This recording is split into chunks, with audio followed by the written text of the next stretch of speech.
In the spring of 348 BCE, nearly a century after Sparta had scorched Mantinea to the ground, a different kingdom burned, not by fire, but by betrayal. A girl named Nyra, daughter of Queen Althea of Illyria, stood before a temple altar made of obsidian and bone, dressed in a robe that wasn't hers, about to marry a man she had never met, a man who had personally slaughtered her brothers in battle. She was 18 years old. 5 weeks earlier, Illyria had fallen. Not to Sparta, but to a newer, sharper sword, Macedon. King Philip II had swept through the northern borderlands with an army that outnumbered the defenders 10-1. Her father, King Demon, had been beheaded on the eastern wall during the third siege. His head was displayed on a pike at the city gates for 3 days before his body was returned, not out of mercy, but because the enemy no longer needed it. Nyra had not seen sunlight since that day. She and her mother, Queen Althea, had been locked in the Sanctum of Vestals, an underground chamber beneath the royal palace meant for priestesses, not prisoners. The other women of the court were stripped of their titles and either sold to mercenaries or assigned to Macedonian officers as spoils. But not Nyra, not her mother. They were being saved for something worse. The guards never looked Nyra in the eye. They opened the cell door twice a day to bring them food, never speaking. Once she asked what would happen to them. The guard simply replied, "You are royal. You will be of use." Then he locked the door again. 3 days before the wedding, Queen Althea was taken away in the night. There was no struggle, no screaming. Just the soft thud of bare feet on cold stone, the echo of silence that follows when someone leaves and doesn't come back. When Nyra asked about her, no one answered. They never would. And now she stood in this foreign temple, her skin painted with ash and honey, lips stained red with crushed berries, hands trembling. The Macedonian high priest chanted words in a dialect she barely understood. She knew only one word well: property. They had said it in front of her, not realizing she spoke their tongue. She is property now. The bride of conquest. They did not use her name. In their records, she was no longer Princess Nyra of Illyria. She was listed as Illyrian womb, verified lineage, viable. She had become a political uterus, a symbol, a trophy, a tool. The man she was to marry, General Cassian, was not a stranger to blood. He had fought alongside Philip in every major campaign since the siege of Methone. It was said his left eye had been taken by a Theban spear, and that he had kept the blade as a token, worn now around his neck on a leather cord. She did not love him. She would never love him, but this marriage wasn't about love. It wasn't even about peace. It was about power, the kind that required a woman's body as collateral, her womb to be precise. The ceremony was conducted before soldiers, not family. A show, a ritual, one meant to solidify Macedonian dominion over Illyria, not to sanctify a union. The priest finished chanting. Cassian approached. He did not smile. He did not offer his hand. Instead, he placed 2 fingers under her chin and lifted her face toward the sky, toward the gods who had watched silently as her world crumbled. Then he turned to the gathered men and announced, "She is taken. She is ours. Let the bloodline begin anew." They cheered. Nyra did not move. Inside, her breath had stopped. She was standing, but some part of her had already fallen. That night, in the stone room that would now be hers, guarded by 2 armed men at all times, she sat at the edge of a bed that had once belonged to another conquered queen. The walls were decorated with weapons, not paintings. On the floor, a small bronze plaque was nailed into the stone. It read, "Property of the Macedonian state, reproductive assignment 12B. She read it 5 times. Then again. The next morning she would begin her new life. A life shaped by rules she never agreed to, among people who would never see her as more than a vessel. She would be expected to bear children, raise them to speak Macedonian, to hate Illyria, to forget that her blood was royal, her grief sacred. No one would ever ask what she wanted. No one would ever care. But something inside Nyra had not broken. Not yet, and that meant something still lived. Nyra did not sleep that first night. She lay still in the cold room, the thin linens pulled up to her chin, pretending she wasn't shivering, pretending her body wasn't bracing itself for something terrible. But General Cassian never came. The guards remained at the door, silent and unmoving, like statues carved from war itself. No one entered. No one touched her. It was not mercy. It was protocol. Illyrian queens, she would later learn, were not claimed in the dark. Their first unions were to be public, part of a larger ritual of domination, an act not of lust but of spectacle. Her defilement was scheduled. At sunrise, a servant entered without knocking. She was an older woman, thin and hunched, but her hands moved with the same rigid precision as a soldier's. She did not speak to Nyra, only motioned for her to stand, then undressed her in silence.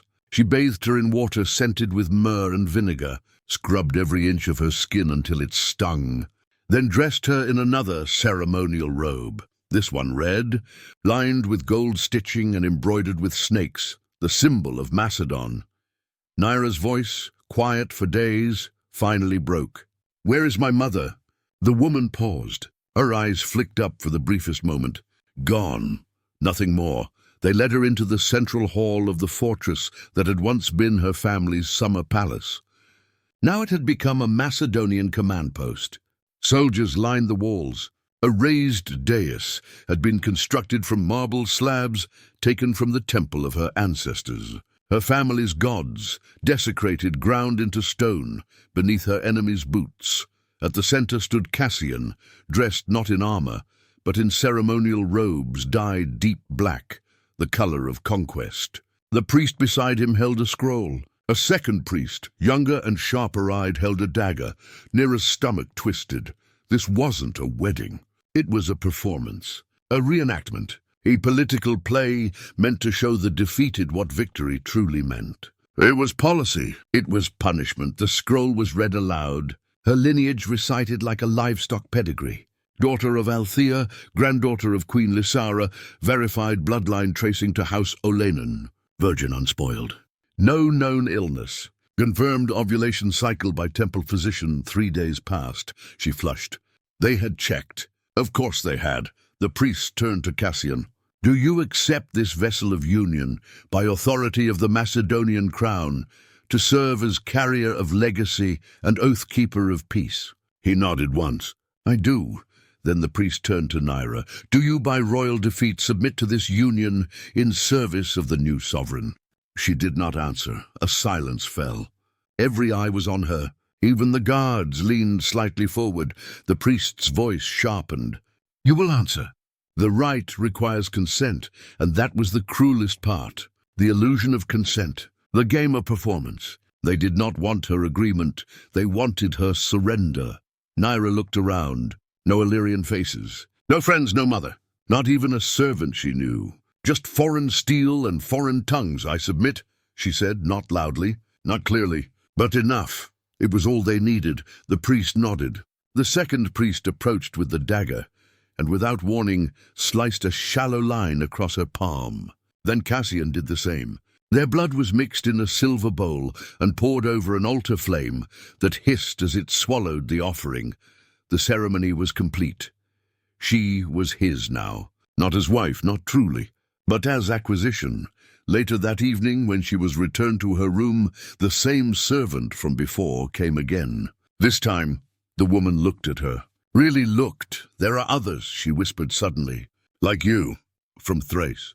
From Phrygia. From cities no one remembers anymore. They break some. Others survive." Nyra's voice cracked. "And my mother?" The woman's eyes darkened. She was too old. No use to them. She did not suffer long. A scream rose in Nyra's throat but never left. Her mother, her brilliant, cunning, fierce mother who taught her that queens don't cry in public, who held kingdoms together during winters of siege and famine, was discarded like a cracked chalice. She sank to the floor, the strength leaving her legs. The servant knelt with her. "You must listen to me now. You have one task, one survive. Not for them, not even for Illyria, but for whatever comes next." Nyra clenched her fists. The wound on her palm stung. The scent of blood and myrrh still lingered in her hair. She was no longer a queen, not even a person in their eyes, but she was alive, and for now that was enough. Nyra's first night as a wife of conquest was as quiet as it was unbearable.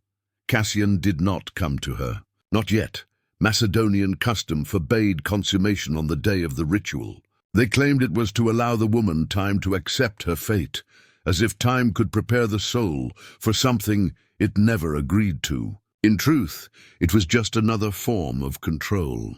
They delayed the inevitable not out of mercy, but to drag her through anticipation, to let the weight of dread sit with her like a parasite feeding off her fear. For 2 days, she remained alone in that cold chamber. The same servant came and went, always silent, always precise. She brought food Nyra barely touched, bath water that cooled before she could even lift her hand to it, clean robes that felt like silk prison bars. The fortress around her was a ghost of what it had once been. She could see it in the hallway tapestries that had not yet been torn down. Her father's crest, the golden wolf of Illyria, still hung in certain corners, now faded and stained by soot and ash. Macedonian banners were slowly replacing them, one by one, brick by brick, memory by memory. On the 3rd night he came. There was no announcement, no footsteps, just the sound of the door unlocking. Soft but final, like the closing of a tomb, Cassian entered without armor, without robe. A simple black tunic, the same color as the one he had worn when he accepted her at the altar. The same eyes, cold, clear, untouched by guilt. He did not speak, did not ask if she was ready. He didn't need to. She had been given. That meant permission was already presumed. Nyra stood because she had no choice. Her body moved without her spirit. She was outside of herself, watching from somewhere far away as he crossed the room and stopped in front of her. She thought she would scream, thought she would fight, but all that rose inside her was stillness, the terrifying quiet of someone who had accepted death but hadn't yet died.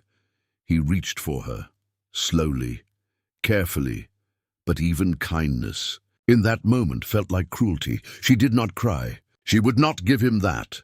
When it was over, she curled into the edge of the bed. He lay beside her, already asleep, or pretending to be. She stared at the ceiling, at a crack in the stone that stretched like a scar from corner to corner. Her body ached, but it was the ache of absence, of being hollowed out, scraped clean, then left to sit in the silence. But inside her, a thought had begun to grow. If she was to be property, then she would be dangerous property. If they wanted her bloodline, her womb, her obedience, she would give it, yes, but not her loyalty, not her mind. Those they would never touch. At dawn, the servant returned and paused at the threshold. She must have known. Nyra's hair was unbound. Her robe was torn. The room smelled of iron and sweat and silence. "You endured," the servant whispered. Nyra didn't answer. Later that week, she was escorted to the central hall again, but this time not for ceremony. This time, she was introduced to the other women. There were 12 of them. 12 captured queens, princesses, or noble daughters, each taken from a different conquered land. They wore robes of various colors, some with silver trim, others with jade or blue, depending on their former status. They were known collectively as the Wives of Oath, a title that sounded ceremonial, but everyone knew what it really meant. Property, reproductive vessels, tools of peace built from the ashes of kingdoms. Each woman was paired with a Macedonian general. Some had been here for years. Others, like Nyra, were newly claimed. One of them, a tall woman with silver hair and a long scar down her throat, stepped toward her and said, "You'll learn to smile when they walk past." "It's safer." Nyra met her eyes and said, "I'd rather they feared me." The woman smiled, not kindly, but like someone who had once said the same thing, then survived long enough to make that happen. They spoke little after that, but something passed between them. Not friendship.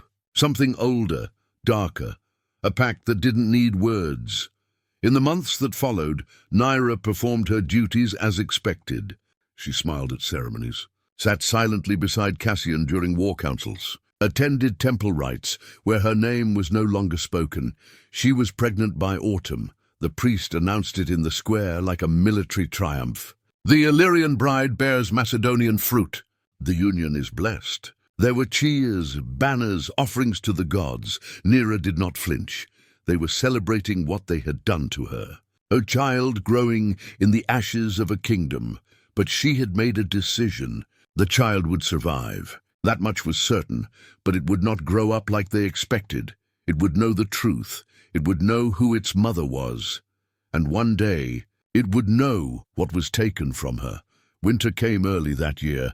By the second month of Nyra's pregnancy, the winds howled through the high cliffs of Illyria like the ghosts of the fallen. Snow blanketed the old palace walls, and the fortress felt more like a tomb than ever. Stone corridors echoed with the sounds of Macedonian boots, but never laughter.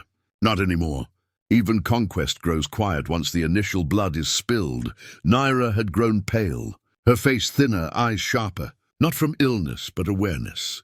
She had stopped looking like a girl and started looking like something else, something that no longer dreamed but calculated. Every step she took was measured, every glance memorized.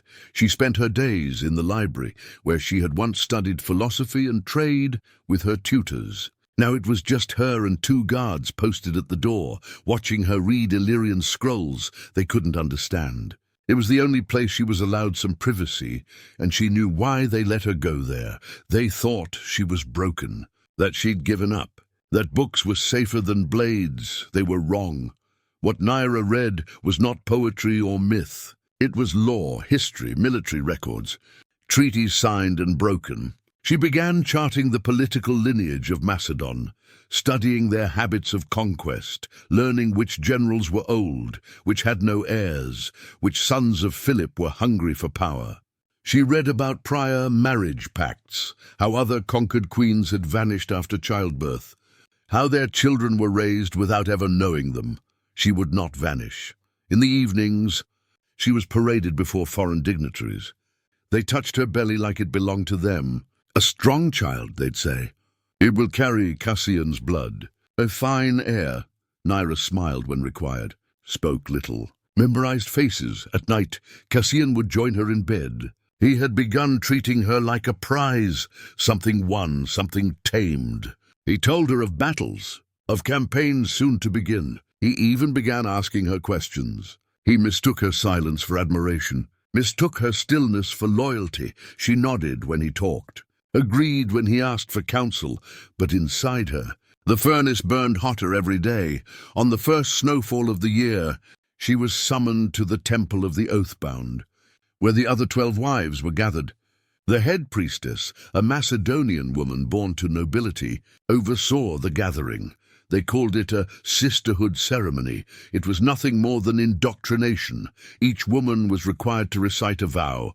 My blood has served its purpose. My womb is the state's. My will is no longer mine. In me, the old world ends. In my children, the new one begins. Some spoke it with dead eyes. Others barely whispered. When it came to Nyra, she stepped forward and said the words aloud, but in her mind she spoke something else entirely. You will never own me. You can carve your name into my body, but my soul belongs to no man. The priestess gave her a strange look, like she sensed something behind the performance. But she said nothing. That night Nyra sat alone beneath the old olive tree that had once marked the entrance to the royal garden. It had survived the fire, though most of the garden had not. She ran her fingers over its bark, and for the first time in months she allowed herself to remember her mother. Althea's voice came back to her. When they strip you of everything, child, you do not scream. You do not cry. You plant your roots deep into their soil, and you grow sharp. Nyra looked down at her belly. There was life in her, a child of violence, a child of stolen blood, but it would not belong to them. It would know Illyria. It would speak its tongue. It would learn that freedom does not come from bloodlines, but from fire. And one day, when the walls of this fortress grew old, when the generals who paraded her became bones in the earth, she would tell her child everything. She would raise not a servant, but a shadow of vengeance, and vengeance always remembers. By the time Nyra entered her 7th month of pregnancy, Whispers were following her down every corridor. Servants lowered their eyes when she passed. Guards seemed tighter in formation. Even the other wives of oath, once silent companions in captivity, now spoke in hushed tones when she entered a room. She had become something unnatural in their eyes. Not because she defied, but because she endured. It was the way she walked, head high, even with the weight of life pressing inside her. The way she looked at Cassian during public councils, not with affection or fear, but with the kind of blank stare a predator gives before it pounces. And Cassian noticed. He began visiting her less, spoke colder, slept in another chamber, not out of anger but unease. She had become too composed, too calm. He didn't know how to command that. He knew how to conquer cities, how to bend wills with terror, but not how to control a woman who smiled when she bled. One evening, he returned unexpectedly. He found her in the solar, standing before a carved map of the Eastern Territories. It was an old relic from her father's reign, now used by Macedonian war councils. She was tracing roads with her finger when he entered. "You still study strategy?" he asked. She turned, slow and measured. "I learned from the best, from your father."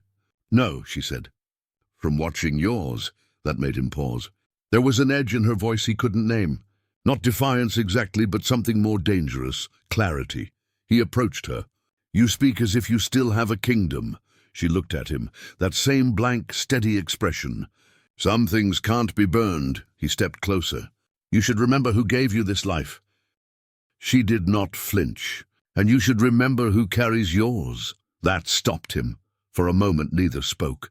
The only sound was the crackle of the oil lamps. Then Cassian turned and left, muttering something under his breath in Macedonian. A curse, maybe. Or a prayer. Nyra didn't care. She had learned long ago that fear makes men foolish. And Cassian, like every other man who mistook domination for loyalty, was beginning to feel the limits of what violence could achieve.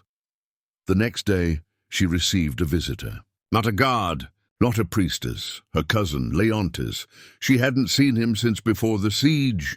She hadn't even known if he was alive. But there he stood, thinner, older, his left eye swollen shut from some recent injury. But unmistakably him. He was brought in under Macedonian escort, presented as a diplomatic envoy from a now-defunct Illyrian council. A puppet position, meant to give the appearance of cooperation. But when their eyes met, they said nothing. They didn't have to. Later, in her chamber, they were left alone. To reminisce, the guard said. They didn't waste time. "Is it true?" Leontis asked, his voice low, sharp. "You carry his child?" She nodded. "Then God's help us. They won't," she said plainly. "But we don't need them." He sat beside her, holding back tears. "There's still a network. Scattered but breathing. Some Illyrian houses are still hiding in the highlands. The children survived." She closed her eyes for a long moment. "Mine won't grow in hiding. You'd keep the child here?" "In this viper's den." "I'll raise it here," she said. "Where they least expect it. You plan to fight?" "I plan to outlive them," he exhaled. "We need time. You'll have it. I'll make sure of that." That night, as Leontis was escorted out under tight watch, he left her with a single whisper, spoken as he passed by her guard. "Your father would be proud." She didn't reply, not because she doubted it, but because something heavier settled in her chest. Responsibility. This child would grow not just with her blood, but with her rage. And she had begun to wonder, what kind of life could be built from the bones of war? What kind of person would come from a womb marked by conquest? She looked down at her belly and whispered, "You were born in fire, but you won't burn like they hope." Then she looked out the window, beyond the frozen plains, toward the mountains where Illyrian blood still ran free, and she began to plan. Spring arrived, but it brought no warmth. Nyra gave birth during the early hours of a storm, the kind of thunder that seemed to shake the gods from their towers. Rain lashed the fortress walls, winds howled through the stone corridors, and yet, within the cold chamber of the birthing hall, the silence was unbearable. There were no midwives she trusted, only the Macedonian priestess. 2 soldiers stationed at the door, and the ever-watchful servant woman who had been with her since the beginning. The same one who had once told her, "There are others. Survive." Nyra screamed only once. The pain came not just from her body tearing, but from the knowledge of what this moment meant. This child, born of war and policy, would not be hers, not truly. From the moment it cried, it would belong to the state, to Cassian, to Macedon. Unless she changed everything, when the baby finally came, the priestess lifted the child with gloved hands, inspecting it like a farmer would a calf. "A boy," she announced. Strong, no deformities. They said nothing of his face, of his eyes, of how he gripped Nyra's finger the moment she reached for him. The priestess turned to the guards. "Notify General Cassian. His son is born." Nyra clutched the child before they could take him. Her hands were bloodied, shaking, her eyes wild with instinct. The room froze. For a long moment she stared down at the boy. He was small but not weak. His skin pale like hers, but his jaw, the shape of it was familiar. Cassian's line was unmistakable, but his eyes, gods, those eyes, deep, dark, and endless. Illyrian. She kissed his forehead. "You will not be their legacy," she whispered. "You will be mine." The priestess hesitated. "The child must be weighed, recorded, examined by—" Nyra didn't move. Her voice cut like glass. "He will be held by his mother first." The room tensed, but the servant woman, still silent, still watching, stepped beside her and gently laid a cloak over both mother and child. There was an unspoken power in her touch. The guards backed off. Later that day, the boy was presented before the High Council of Macedon stationed in Illyria. Cassian, now draped in ceremonial armor and purple robes, stood beside Nyra. They named the child Theron Cassianus, of House Argo. Not Nyra's name, not Illyrian, a Macedonian name for a boy, born to remind the world that Illyria had fallen. A parade followed. Musicians, feasts, coins with Theron's name minted and thrown from the balconies of the city's central tower. The people, most of them starving and broken, were forced to celebrate, but behind the polished stone, behind the silks and trumpets, the truth burned hotter than ever. Because Nyra had not only survived childbirth, she had kept something hidden. The moment Theron was born, the servant had taken a soft cloth and swaddled something into the folds of the blanket. A locket, small, dull, forgotten by Macedon, but sacred to Illyria. Inside it, a strand of Althea's hair, a token Nyra had hidden for years. She pinned it beneath her son's wrappings, not for protection, for memory. He would grow with it, he would one day open it, and he would know. Weeks passed. The child thrived. Cassian visited, though less often than expected. Fatherhood, like love, was never something he valued. He had the heir, the trophy, the symbol. That was enough. Nyra was allowed to care for Theron herself, but only under supervision. 2 nurses, 1 priestess, guards outside every door. Still she sang to him in Illyrian, told him stories in their secret tongue. Every day, she carved a piece of their history into him, even if he was too young to understand.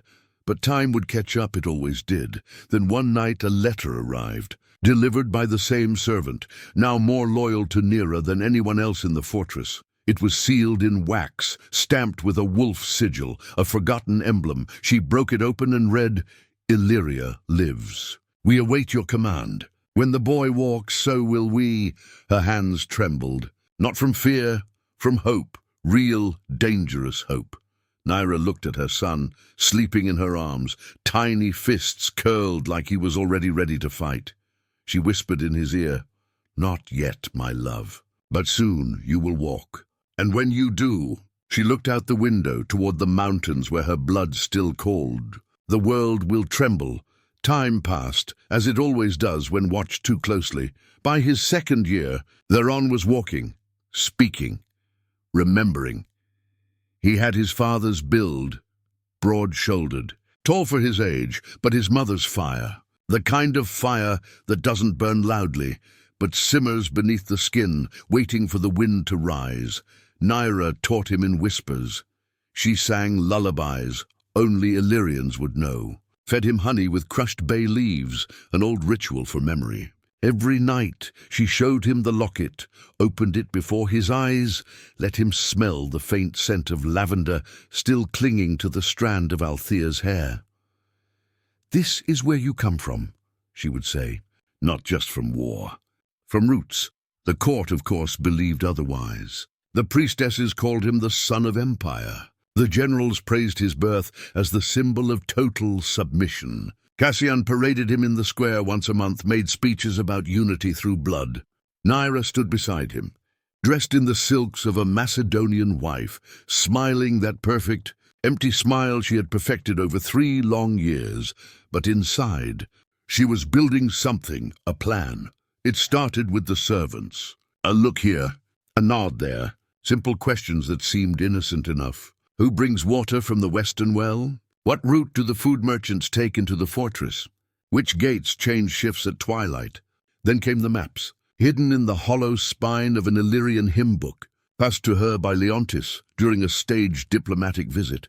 He'd grown older, greyer, but the fight still lived behind his eyes. "You have 3 years left," he whispered to her when the guards stepped away. "Maybe 4. After that, he becomes theirs. The tutors, the soldiers' lodge, the rites. They'll turn him into a Macedonian prince." Nyra nodded. She already knew he needs to leave before that. Leontis hesitated. "And you?" She didn't answer. She didn't need to. She would not be going. Not yet. The escape would require betrayal, the kind that couldn't be undone. Guards would die. Innocent servants, too.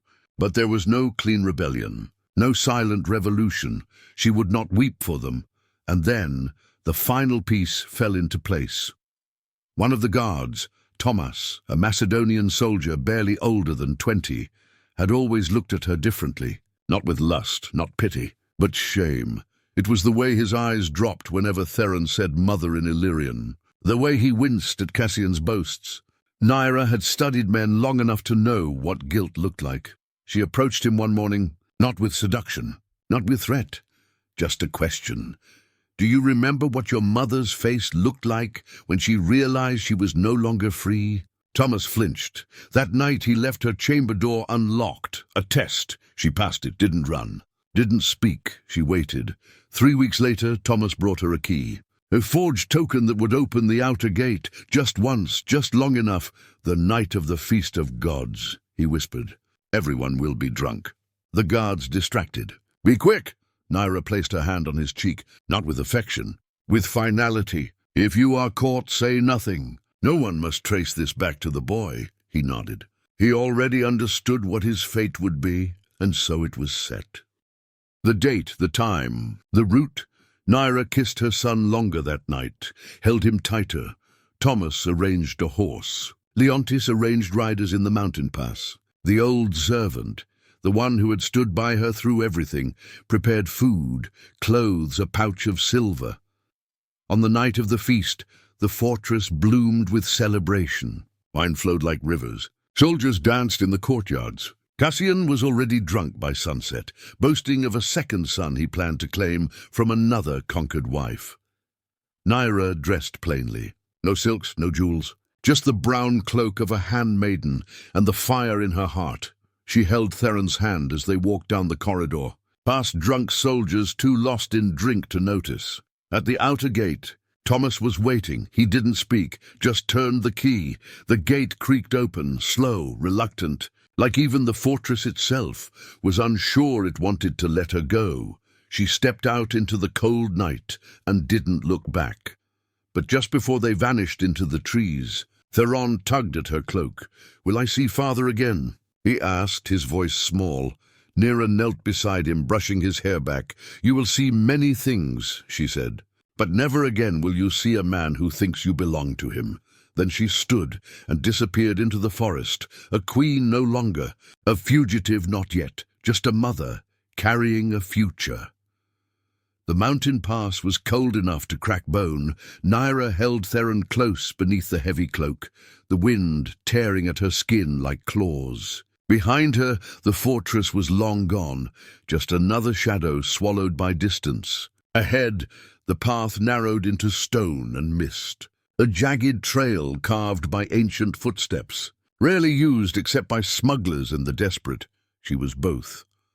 By dawn, they reached the ridge. Leontis and his riders were waiting. 5 men. 1 woman.